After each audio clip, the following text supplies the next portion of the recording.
chatting with a fabulous urban woman, because I always say we don't need to reinvent the wheel. There's amazing women out there and we can learn from them.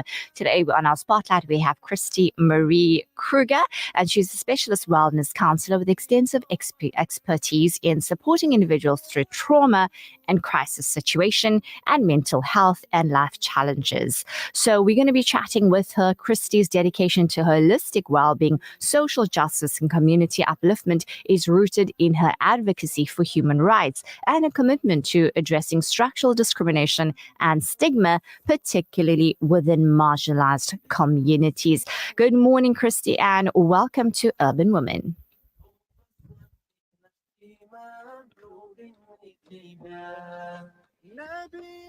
Christie, to be on mute. I love technology, right? I love technology, but we do have our challenges with it. But hey, it's all about navigating through that, like life is all about the ups and downs, but we work through it. We don't let the little hurdles connect or just bog us down. So let's get Christie back on and connect with her, find out a little bit more about her perspective and why she got where she is, and sharing more important information with us urban women, and also some take-home message. So I'm very keen to connect with her. We'll be back in a bit.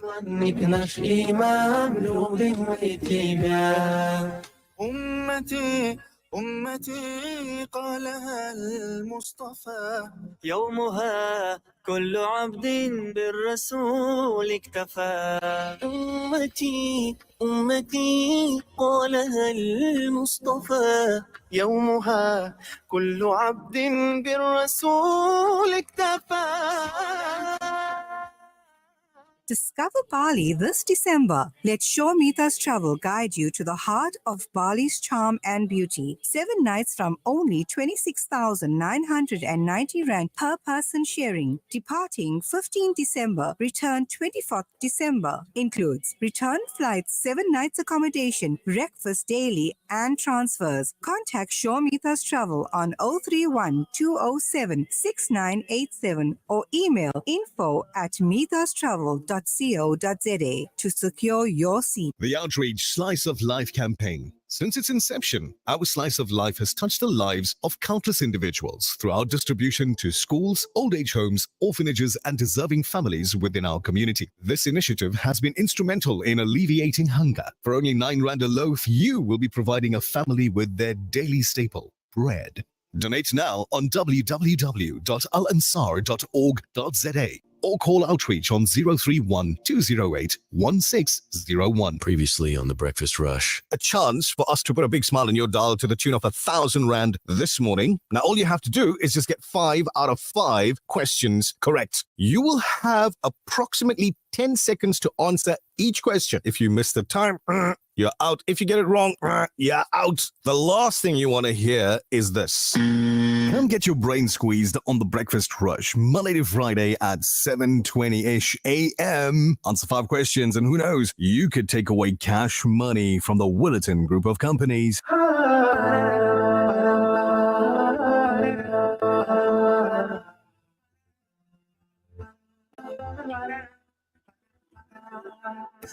Woke up with the light, the sky so blue upon my eyes, with a thankful heart. Today is another brand new start. I feel so positive. Just wanna do my best and show this world I'm living in all of the love that I can give you. There are many things that I can do, many things, yeah, can make me feel so close to you. Technology, gotta love it, gotta learn to work with it as well. So we were going to have Christie live on Facebook and Instagram and YouTube, as you know. But unfortunately, it's not going to happen. We're going to connect with her via telecon. But let's go and read some of the wonderful messages coming through. In the interim, Salams RR, hope you're good. Red 1000, Aita Karima. Sister Razia Khan, Jazakallah khair for that. Razia Banu Khan, RBK. So, yesterday I shared with you that somebody had deleted our Aita Karima account. But alhamdulillah, it doesn't mean that our reading is deleted. I do remember where we stopped. We were around 2.5 million. So we were aiming for 5 million. I did create another one, and that's up on our status. So I see some sisters have been going through, going there, adding their name, adding their accounts. We're sitting on 6,250 at the moment. Alhamdulillah, we are going to reach our 2.5 million very soon. I know that. So just keep reciting. And one of the sisters requests that we make dua that they're looking for a job. Remember, recite Ayat Karima with this niyyah as well, inshallah. Sister Aisha has a beautiful white bridal gown for sale. Number to contact 072-818-7994. That's 072-818-7994. Sister Razia says, Assalamu alaikum. Every new morning is Allah's way of saying one more time, go make a difference, touch one's heart, encourage one's mind, inspire one's soul, and enjoy the day. Well, I think this nasheed is actually perfect, tying in with this message. But hey, here's a riddle for you. What comes down but never goes up? What comes down but never goes up? I'm so tempted to give you a clue without you heading over to Google. Here's your clue. And I want you'll get the answer instantly when I give you the clue. Well, at this time, du'as are answered. How's that?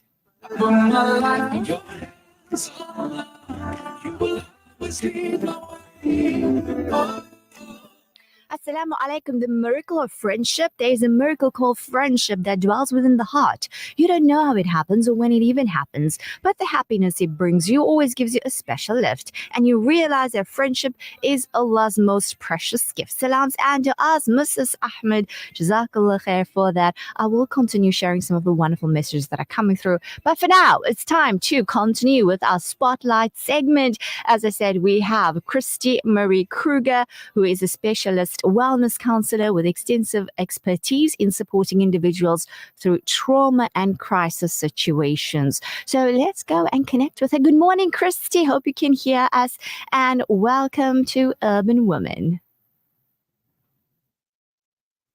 Christie? Can you hear me now? I can hear you now loud and clear. Fantastic. Thank you so much. It's such an honor to be here with you today. Absolutely wonderful.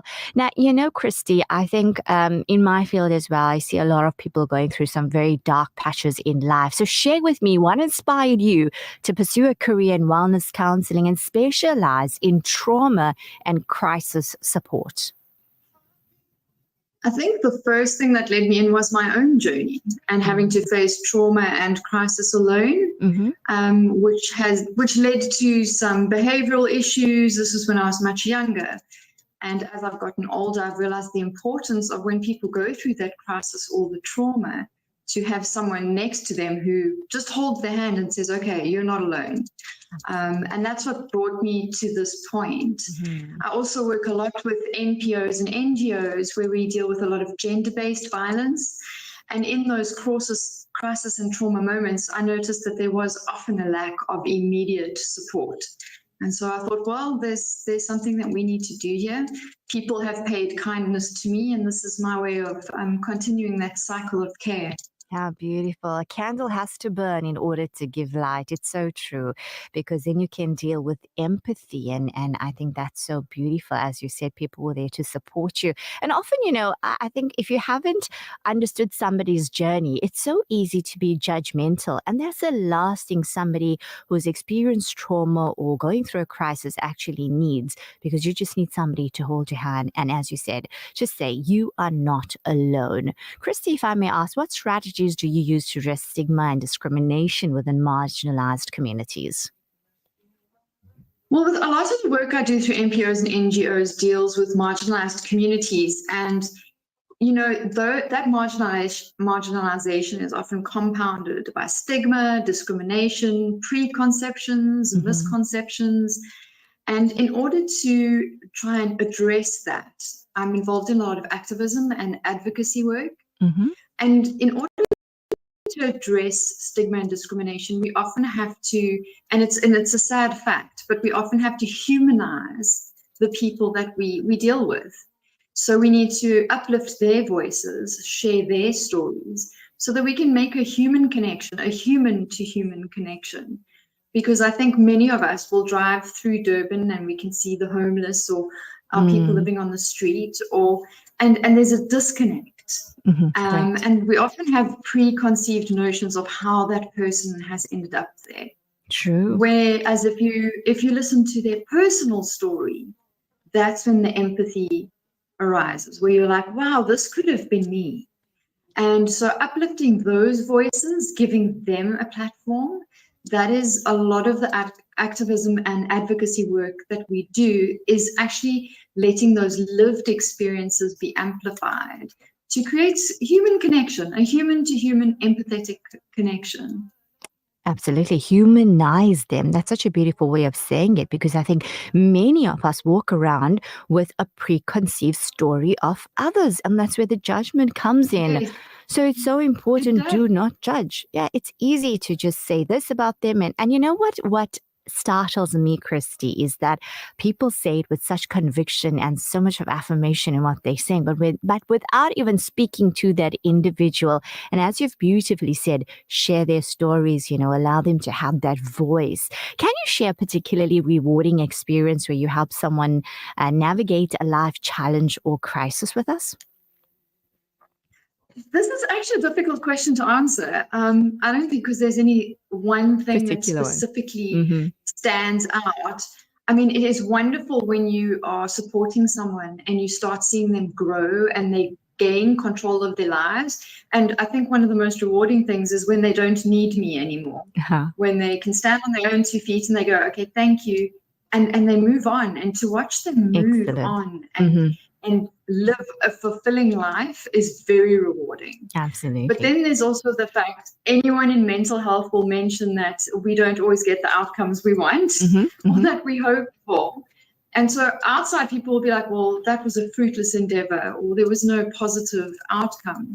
But for example, if I'm in Durban town, I'll be in the CBD and someone I'll just hear from behind me, Christie, how are you? And that might be what other people see as a failed experience in mental health in helping someone. But that person will remember me, come and speak to me as a friend. It's a safe space for them, and they trust me. Absolutely. And when people trust you, that for me is the most fulfilling thing, is when someone says, oh, I trust you enough to approach you and say, hey, do you remember me? So those small moments are very fulfilling for me. And that's what keeps me going. It gives me purpose. Fantastic. And, trust is a big thing. It's a biggie for many people. You'll often hear people saying, I have trust issues. And of course, if you trust somebody, then you can open up, and then the healing can actually even start. But there's no such thing as fruitless. You never know how the impact happens. It may not be so apparent, but intrinsically how it has helped the person is absolutely wonderful. And that's so great that you don't look for the big things, but you know that they are small. Now, it is Mental Health Month, and we do know that many are dealing with exams right now, many students. What advice would you give to individuals balancing their academic pressures with mental health challenges? I'm actually so glad you asked me that question. I've recently just gone back into academia myself, and I was thinking about the matric students the other day, and I thought, I'm struggling, and I have a lot of coping strategies, in kind of like my life toolbox to deal with it. And I imagine that for matrics, this must be so stressful, the pressure that everyone is under. And I think the most important thing to focus on is that you can do the best you can. And that is a win in of itself. And if our learners can just keep telling themselves that I'm doing the best I can, then you've won. You've won half the battle. Whatever the outcome is, the outcome can be dealt with when it happens. But for now, the focus, just take care of yourselves. I mean, it's simple things. Take a step away. Breathing. I know this is when people are stressed, we tend to hold our breath. Correct. And it creates more stress. And a simple thing, just a breathing exercise is very important. I find that our students are under so much pressure at such a young age. I remember being that age thinking, I don't know if I even knew how to handle stress. But small things, go onto the internet, Google, what is a quick exercise that can relieve my stress? And try a few and see which ones kind of give you just a moment of peace. True. And if you can find one strategy, then just keep using that just to center yourself and don't focus so much on the outcome. Just focus on doing the best you can right now. That's beautiful advice, because often, we look back and then we sit with regrets and things like that. But that's a beautiful affirmation to always bring in, that in the moment, I've done the best that I could. And right now as well, people need to remember that beautiful affirmation. I'm doing the best that I can. It's always about your level and what you can do. And Christie, you know what? You are an urban woman. So tell us, as an urban woman, how do you personally find a balance between your personal and your professional life?